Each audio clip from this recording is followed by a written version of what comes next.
네, 시청자 여러분 안녕하세요. 오늘의 코인 앵커 문다연입니다. 오늘의 주요 경제 지표부터 살펴보겠습니다. 지난주 뉴욕 증시 크게 하락하면서 마감을 했습니다. 기술주 투매 현상이 반영됐는데요. 지수로 확인해 보겠습니다. 네, 나스닥 올해 들어서만 12%가량 빠지는 모습입니다. 14,500선이고요. S&P 500 지수도 120일 이평선이 깨졌습니다. 4,422이고요. 골드는 상승한 뒤 횡보하고 있습니다. 1,833이고요. 테슬라가 5%가량 빠졌고 코인베이스가 14% 가까운 하락 보였습니다. 넷플릭스도 20% 넘는 하락 보이면서 지금 전반적인 글로벌 증시 상황 좋지 않은 모습입니다. 비트코인도 지금 현재 36,000선을 깨고 35,780선에서 거래되고 있습니다. 오늘의 코인 주요 암호화폐 시황 보겠습니다. 네, 우린 이걸 하락장이다 이렇게 부르기로 했습니다. 횡보 끝에 계속해서 좀 하락이 나오고 있는 상황인데요. 비트코인이 조금 빠지면 알트코인들은 좀 더 큰 폭으로 하락을 하고 있습니다. 국내 거래소 기준으로 일주일간 가장 큰 상승을 보인 온톨로지 가스가 상승률 마이너스 10%입니다. 그렇기 때문에 다른 코인들은 얼마나 큰 폭의 하락을 보였는지 우리가 가늠을 할 수가 있는데요. 이제는 언제 상승할 것이다 이런 전망들이 많이 나오지 않고 있는 상황입니다. 전문가들은 어떻게 보고 있는지 이슈로 확인해 보겠습니다. 첫 번째 이슈는요. 비트코인이 최고가 대비 반토막 났습니다. 어디까지 떨어질까요? 네, 비트코인이 36,000달러 아래로 떨어진 건 작년 7월 25일 이후로 처음입니다. 지난해 11월 비트코인이 기록했던 사상 최고치인 69,000달러 대비해서 50%가량 급격히 떨어진 건데요. 여기에 대해서 마이크 노보그라츠의 갤럭시 디지털 CEO는 지금이 약세장이다 이렇게 말을 했습니다. 나스닥과 암호화폐가 지금 압박을 받고 있다면서 주식들이 기반을 찾을 때까지 암호화폐 시장은 계속해서 약세장을 보일 것이다 라고 말했는데요. 또 야후 파이낸스는 암호화폐 시장이 작년처럼 좋지 못할 것이다 이렇게 말을 하면서 비트코인 가격 지지 라인을 26,300선이다 이렇게 제시를 했습니다. 지금보다 $10,000가량 떨어질 것이다 이런 전망인데요. 또 바네크 디지털 자산 전략 총괄인 가버 거백스는 지금 기관들이 좀 기다리고 있다, 자본이 대기 중이다 이렇게 봤는데 많은 기관들에서 $10,000에서 $60,000 가는 랠리를 놓쳤는데 여기에 대해서 중앙은행도 수조 달러를 발행을 했고 랠리는 더 격하게 일어날 수 있다 이렇게 긍정적인 전망을 내놓기도 했습니다.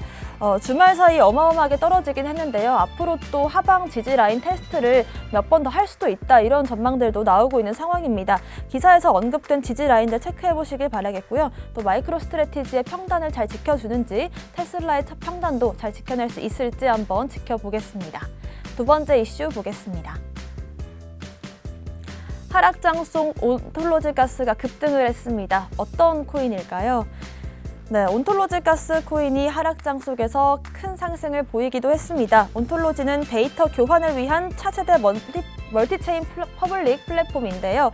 온톨로지 토큰의 종류는 두 가지입니다. 온톨로지 토큰과 온톨로지 가스 토큰 이렇게 두 가지인데요. 일단 온톨로지는 네트워크의 의사결정을 위해서 쓰이고 또 온톨로지 가스는 스마트 계약을 실행하는 매개 역할을 합니다. 온톨로지는 이 중국 최초의 암호화폐인 네오를 기반으로 해서 분산 신뢰 협력 플랫폼이다 이렇게 알려져 있습니다. 여러 가지 산업 분야에서 사용되도록 이 디지털 신원 프레임워크와 또 데이터 거래 프로토콜을 제공을 하는데요.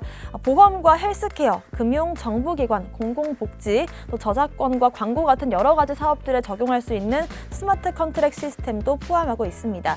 사실 온톨로지 가스가 큰 호재가 있어서 상승을 한 건 아닌데요. 주말 사이 급등을 보였지만 이내 또 하락하는 모습을 보였습니다. 이런 하락장 속에서는 더욱이나 신중한 매수가 필요한 시점인 것 같습니다. 마지막 이슈 보겠습니다. 톤코인과 위믹스, 보라코인까지 이번 주 알트코인 이슈들을 한번 체크해 보겠습니다. 네, 먼저 첫 번째로는 톤코인입니다. 러시아의 페이스북으로 불리는 VK 부사장 앤드류 로고조프가 톤코인을 지원하는 톤 재단에 합류한다고 코인데스크가 보도를 했습니다. 로고조프는 이 텔레그램에서 만든 코드를 사용하는 블록체인 프로젝트인 톤코인이 앞으로 텔레그램과 완전히 호환되는 과정에 있다면서 톤코인 블록체인을 사용하는 여러 가지 프로젝트들을 추진 중이고 곧 텔레그램 사용자가 쓸 수 있게 될 것이다 이렇게 말을 했습니다. 두 번째 이슈는 위믹스입니다. 위메이드가 대량 매도 논란을 일으키고 있는 코인이죠. 위믹스인데요.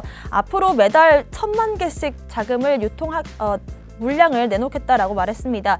지금의 1억 5천만 개에서 오는 2024년까지 약 5억 4천만 개로 유통량을 늘리겠다 이렇게 말했는데요. 여기에 따라서 올 6월 말에는 전체 유통량이 2억 개를 넘어서고 내년 4월 말에는 3억 개를 넘을 전망입니다.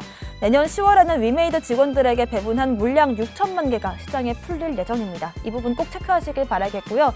마지막 이슈는 보라입니다. 카카오게임즈가 올해 신작을 대거 출시합니다.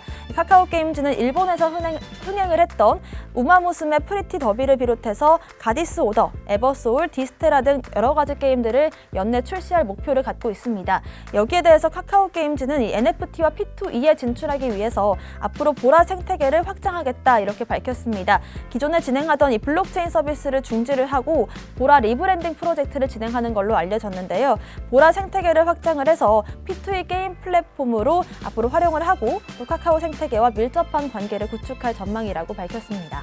이번 주 코인 이슈까지 짚어봤습니다. 저는 잠시 후 다시 돌아오겠습니다. 오늘의 코인 가자!